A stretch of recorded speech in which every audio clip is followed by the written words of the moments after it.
podcast. I'm your host, Chris Phillips. Today we're going to be talking about some of baseball going on, specifically talking about what is going on with the LA Angels, as we have a special guest, Jeff Fletcher, joining us of the SoCal News Group. So, Jeff, welcome to the show. Thanks for having me. Awesome.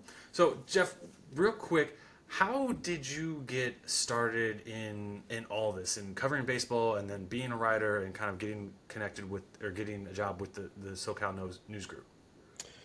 Well, I was probably 14 years old or so when I decided that I wanted to be a baseball writer. I loved baseball and I was pretty good at writing. I figured they got to pay somebody to do that, so I pretty much set myself on that path. I went to Ohio University, go Bobcats, and they have a really good journalism school there. So I pretty much started preparing myself for that career right in college, and I started off at the Los Angeles Times, where my first job was. I covered some high school sports, small college sports. I went up to the San Francisco area, where I got a job covering Major League Baseball finally. I covered the Giants and the A's for about 12 years. And then I had another job at a thing that doesn't exist anymore called Fan House, which was sort of like The Athletic before The Athletic.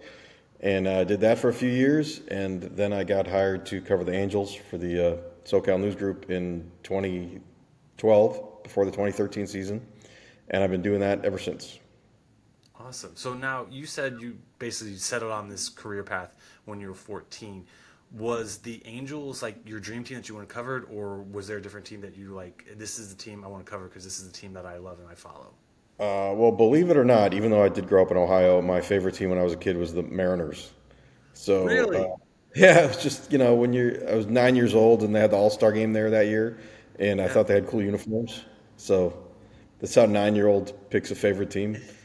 So I was a huge Mariners fan. But then when I decided I wanted to do it for a job, I didn't care what team I covered, because you can't really be a fan of the team anyway, so it doesn't even matter. And now I'm not even a Mariners fan. I'm not a fan of any team anymore.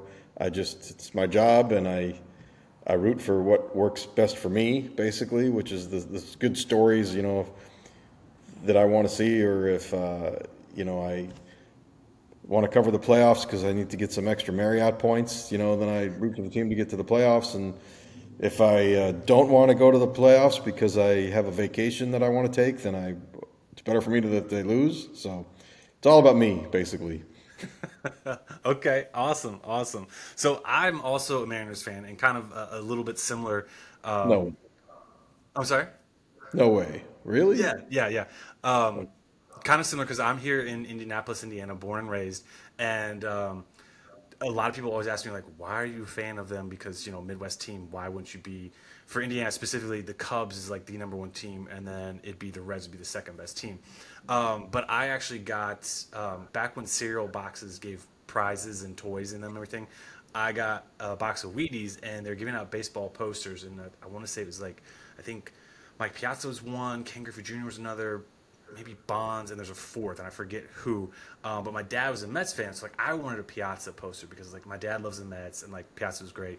And I ended up getting stuck with a Ken Griffey Jr. poster, and that's how I got started as being a fan of the Seattle Mariners too. So that's pretty cool that not only are we both Mariners fans, but both Midwest kind of kids that loved a team out on the opposite end of the coast as well. They were pretty terrible for most of my life growing up as a fan of them. And they finally, the 95 season when they made the playoffs and all, that was one of my last years ever following them, because it was 97 when I started as a baseball writer. So that was sort of the end of my life as a baseball fan. So they sort of took me out on top, and then I was done with them. So that's awesome. That's the way everybody wants to go. Just go out on top, right? So exactly. That's fantastic. So Jeff, you have a book out called Sho-Time, which is all about Shohei Ohtani. Tell us a little bit about it for those who haven't read it just yet, and then also, how did you get started or wanted to write the novel? Well, it is basically the story of Shohei Ohtani's baseball career, starting when he was in Japan, growing up in high school, playing for the fighters in Japan, for 5 years, and then the whole process of coming to the major leagues and picking the Angels, and then the ups and downs of his first few years with the Angels, which a lot of people may have forgotten about because, they knew that he showed up and he was great, and then he sort of disappeared for a little while because he was hurt and inconsistent, and then all of a sudden, in the fourth year, he was great again. But there was a lot that happened in years 1, 2, 3 that got him to year 4, and hopefully this book, catches everybody up on all that missed all that. And the paperback version now has an update on year 5, which was 2022, and the WBC. So anybody who just wants to sort of know how Shohei Ohtani got to be what he is, this is definitely the book they should read. And certainly there's a good chance he's going to be on another team coming up next year. So hopefully the fans of that team, whatever team it is, will want to pick up the book to sort of get caught up. Okay. Now, obviously, you said the book paperback version ends at the 2022 season. Is there going to be another update to the book that includes this previously ended season of 2023?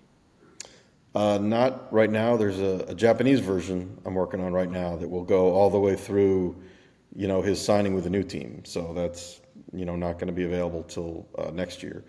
But as far as the English version goes, the most updated version is through the WBC. Okay, perfect. Was it a lot of fun, like talking with Shohei, obviously, and kind of getting to know him more and learning about his background and stuff, or was it just kind of like, man, this is a lot of work?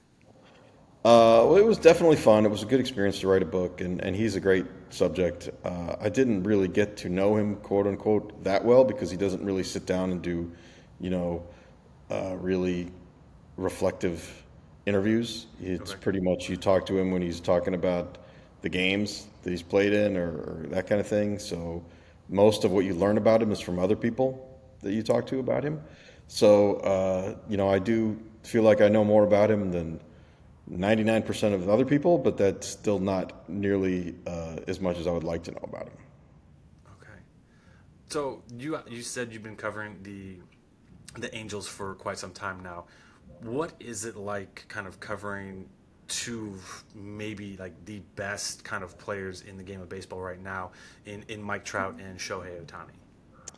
I mean, it's pretty incredible. I try not to take it for granted. They're two very different players. Ohtani has obviously done something that we haven't seen anybody do. And I would even argue that he's doing something that Babe Ruth didn't even do.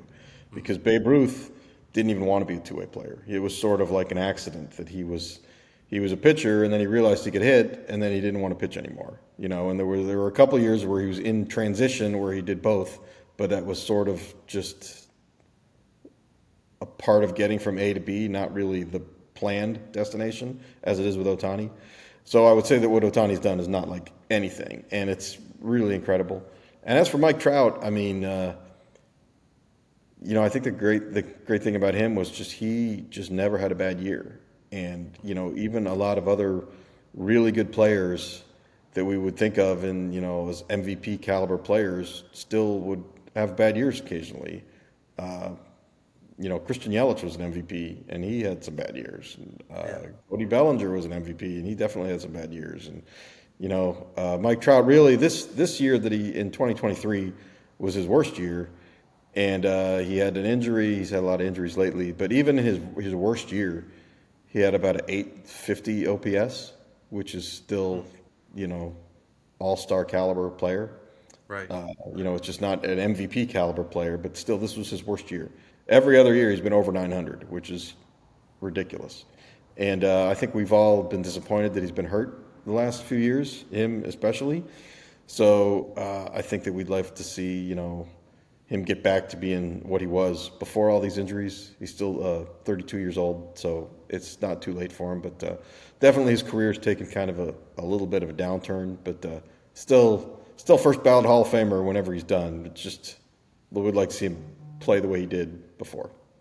Yeah, absolutely. Like injuries to any player is not fun, just because they're must see TV and everything. When they're hurt, it takes away from the game experience and it just takes away from like the overall enjoyment of the game. What I know, Otani's possibly going to be leaving LA this offseason, maybe not, maybe returns. But what is like your expectation of Trout and Ohtani, like their next move? Well, there's no next move for Trout. He's still got 7 years left on his deal with the Angels, and he's not going anywhere. I mean, technically, he could request a trade, but it'd be pretty tough for the Angels to trade him just because he's 7 years at $36 million a year, and he's been hurt the last 3 years in a row. That's not an easy player to trade. And Sure. you know, are the Angels going to want to pay half or 2/3 of his salary to have him play for somebody else and not even get a bunch of good prospects back? That doesn't look very good. And I don't even know that Mike Trout would like to have everybody see that he's so not worth his contract anymore that the Angels have to pay his salary. So I think he just wants to stay and get himself healthy and get back to be the player that he was and help the Angels win. So he's not going anywhere. As for Ohtani, he's a free agent. We all know that the Angels have not won since he's been there, and we know that he would like to win. So obviously that doesn't bode well for them re-signing him. But he is also very comfortable with the people he's around, the atmosphere he's in. The Angels have basically bent over backwards to do anything that he wants. They let him determine everything about his workload and his schedule and when he pitches and when he hits and when he talks to the media and everything is just catered around him. And it's a pretty low pressure environment he's got here with the Angels. It's not like playing for the Yankees or Red Sox. So I think all that stuff he likes. So I wouldn't totally rule out him re-signing with the Angels. People ask me this all the time. I say there's about a 30% chance that he re-signs with the Angels. So it's definitely not the most likely, but it wouldn't. It's also likely enough that it wouldn't totally shock me.